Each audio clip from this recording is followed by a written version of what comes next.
plus le Covid avance, et plus évidemment on a de réponses. Plus on voit le bout du tunnel, et plus on peut prendre du recul sur ce qu'il s'est passé. Aujourd'hui, on va s'intéresser encore une fois à l'économie, car on a l'avis de la Banque nationale en Belgique, donc quelque chose finalement, on va dire, j'aime pas trop le dire comme ça, mais de très capitaliste, dans le sens de très libéral, quoi. C'est la banque qui s'occupe de faire les analyses du PIB, etc., qui sont des données très libérales, simplement. Je sais pas comment le dire autrement, mais démerdez-vous, hein. Et en fait, ça a un intérêt, parce qu'évidemment, selon moi, évidemment, si vous êtes français par exemple, l'analyse est autant intéressante parce qu'elle s'est produite pour la Belgique, mais du coup, on va voir aussi ce qui a pu éventuellement être efficace ou non pour sauver l'économie. Ou pas d'ailleurs, hein, parce que je vous tease, mais on n'a toujours pas lu l'article. Hein. Crise du coronavirus. On a vraiment évité un effondrement de notre économie selon la Banque nationale. Donc la Banque nationale a sorti une petite étude sur les derniers mois qui se sont écoulés. Elle a étudié l'évolution du PIB, de la consommation, etc. Et elle en tire des conclusions, et je me suis dit, pourquoi ne pas essayer d'en tirer nous aussi, tous ensemble, car elles sont très intéressantes. La Banque nationale de Belgique publie ce vendredi son rapport annuel 2020, un rapport totalement imprégné de cette crise économique liée à la crise sanitaire. Une crise unique dans son ampleur, résume le gouverneur de la Banque nationale, Pierre Wunsch. Mais dans un ensemble de mauvaises nouvelles, une petite lumière. La chute de notre PIB, la création de richesses, a été sensiblement moins importante que prévu au tout début de la crise sanitaire. Alors évidemment, je disais que c'était quelque chose de très libéral, le PIB. Non, c'est un chiffre, une information, une méthode de calcul, comme une autre en fait, hein, avec ses qualités et ses défauts, bien sûr. Mais c'est vrai que les libéraux aiment beaucoup le PIB, ils aiment beaucoup ce chiffre, ce que représente le PIB, et c'est ça que je voulais dire quand je disais ça. Après, maintenant, évidemment, je ne critique pas le PIB en lui-même, qui est une méthode de calcul comme une autre, quoi. Notre première prévision était de moins 8% de croissance, puis moins 9%, et certains avaient prédit ou craint moins 10 ou moins 11%. On atterrit finalement avec moins 6%, explique Pierre Wunsch. Dans l'économie belge, donc l'économie belge a quand même montré une belle résilience, en particulier au moment du troisième trimestre, quand on a eu un assouplissement des mesures, où elle a répondu très fortement.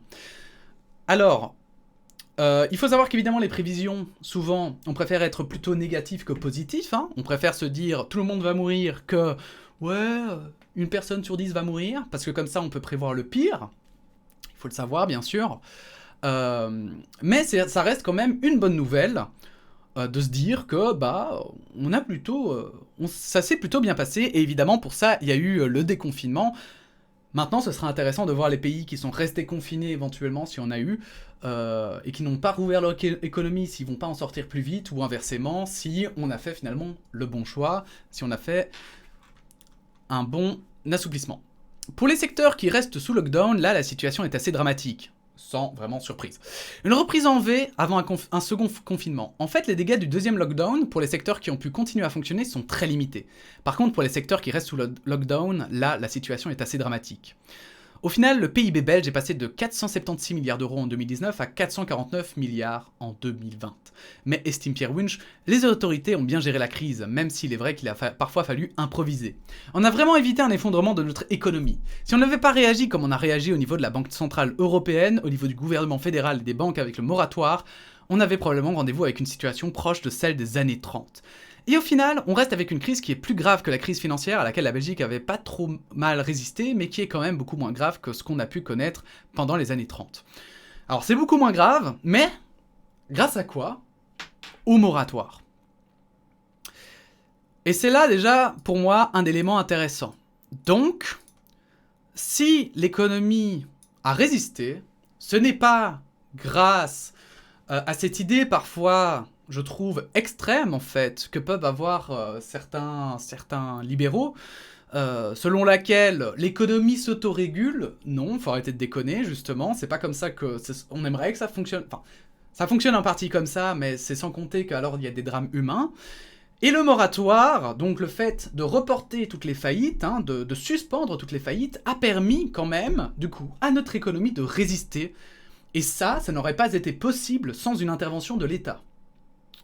Sans une intervention de l'État, des banques, voilà, sans une intervention sur l'économie. Donc il faut, enfin selon moi, c'est déjà quelque chose de hyper important. Moins grave, certes, mais pour vous donner quand même une illustration de l'impact concret de cette crise, regardez nos dépenses de consommation. Elles ont chuté de plus de 8% en 2020, et les raisons sont tout à fait inhabituelles du point de vue de l'économiste. Normalement, lors d'une récession, la consommation bouge moins que l'investissement ou que les exportations parce que les gens vont un peu réduire leur taux d'épargne et essayer de stabiliser leur consommation. Mais ici, ils ne pouvaient pas aller au magasin, ou alors ils n'avaient pas envie d'y aller parce que ce n'était pas sympa ou ils avaient peur d'y aller. Résultat, le revenu global disponible des Belges a été maintenu, parce qu'il faut bien se rendre compte qu'on a perdu 6% de PIB. Mais grâce aux mesures prises par les autorités, le revenu des Belges, globalement, au niveau macroéconomique, a été préservé. Donc au niveau macroéconomique, si je me souviens bien, c'est au niveau de tout l'ensemble de la Belgique. D'accord ? Il y a évidemment des gens qui ont souffert et qui ont vu des fortes baisses de leurs revenus, mais dans l'ensemble d'un niveau macroéconomique, le revenu a été préservé. Il insiste bien sur le fait que ce soit au niveau macroéconomique, pas microéconomique. Donc le revenu a été préservé. Moi, ce que je trouve intéressant, c'est qu'en fait, on a eu une vague de chômage temporaire. Mais comme il le dit, le revenu a été préservé. Et comment le revenu a pu être préservé ? Eh bien, personnellement, je pense que, finalement, sous ces chiffres, ce qui est intéressant, c'est que je pense qu'effectivement, c'est encore une fois grâce, voilà, et d'ailleurs il le dit, grâce aux mesures prises par les autorités. Et les mesures, c'est aussi le chômage temporaire, c'est aussi la facilité de rentrer dans le chômage temporaire, et pour moi ça c'est un point important que les libéraux oublient souvent, et surtout plus que les libéraux encore les conservateurs, c'est qu'en fait, effectivement, un chômeur, c'est une plaie, parce que tout le monde finance ce chômeur. C'est quelqu'un qui pèse par rapport, probablement, à d'autres, d'accord ? Par rapport à un travailleur, on va dire, ok ? Moins qu'un malade, mais plus qu'un travailleur. Vous voyez ce que je veux dire, évidemment ? Et sans aucun jugement, hein. C'est vraiment, j'essaye d'être là, je vais essayer d'être là objectif, on va dire, un peu impartial, et pas justement dire « Ah ben non, il pèse plus », non. Je parle en termes sur la sécurité sociale, il pèse plus évidemment qu'un travailleur. Mais, qu'un travailleur normal. Mais, la différence, c'est que un chômeur qui reçoit de l'argent, après il peut dépenser cet argent. Or, cet argent dépensé, qu'on le veuille ou non, l'État en récupère déjà une partie, puisqu'il y a la TVA, les 21%, qu'on paye à chaque fois qu'on achète quelque chose. Il y a la TVA, mais en plus qui dépend sur la nourriture, etc. Elle est différente, il me semble.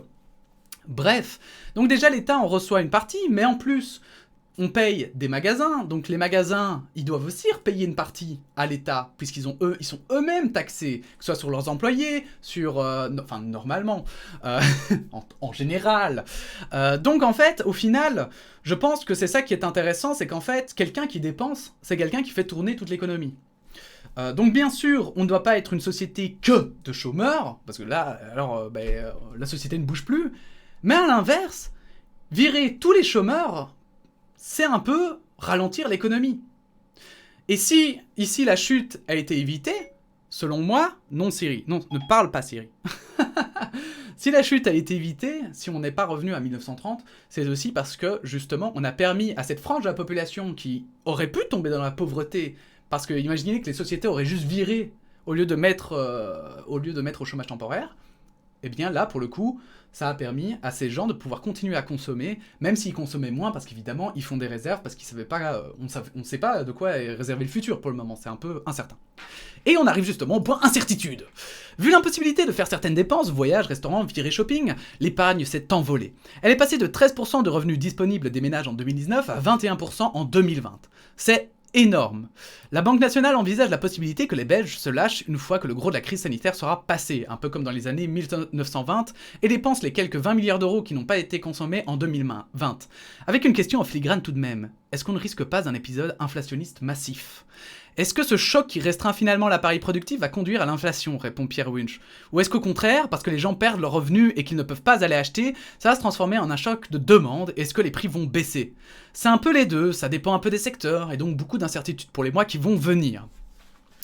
Et effectivement, pour moi, en fait, là-dessus, ça va être évidemment le grand questionnement dans le futur, parce qu'il faudrait pas qu'on se retrouve tous dans la merde avec des prix qui explosent. Mais justement, pour moi, c'est aussi ça qui est important. C'est pour ça que c'est important de garder en fait les revenus. Parce que si vous enlevez tous les revenus, comment après on fait pour avoir un rebond si plus personne n'est payé?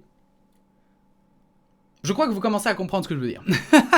Quand c'est combiné avec un programme de relance ambitieux comme aux États-Unis, effectivement, il y a une série d'économistes de renom qui s'inquiètent d'une reprise trop forte de l'inflation, selon l'économiste. Nous, on aimerait bien une certaine reprise de l'inflation parce que ça rend notre politique monétaire plus efficace pour absorber des chocs à l'avenir. Mais c'est un élément d'incertitude. Au passage, cela rend aussi la dette plus soutenable. Autre incertitude, les faillites. Il y en aura. Toute la question pour la Banque nationale étant de savoir si cette vague de faillite aura un impact sévère ou pas sur notre tissu économique. Autrement dit, les entreprises saines, avant la crise, seront-elles nombreuses à faire faillite ou pas? Et on revient encore, et je vous invite à regarder la vidéo sur les indépendants. Effectivement, les indépendants sont primordiaux en fait. On se rend pas compte, mais... et là, encore une fois, pour moi aussi, c'est encore une fois un problème des libéraux extrémistes dans leurs idées. C'est que souvent, les libéraux extrêmes pensent que les grosses entreprises font vivre les petites par un effet de ruissellement.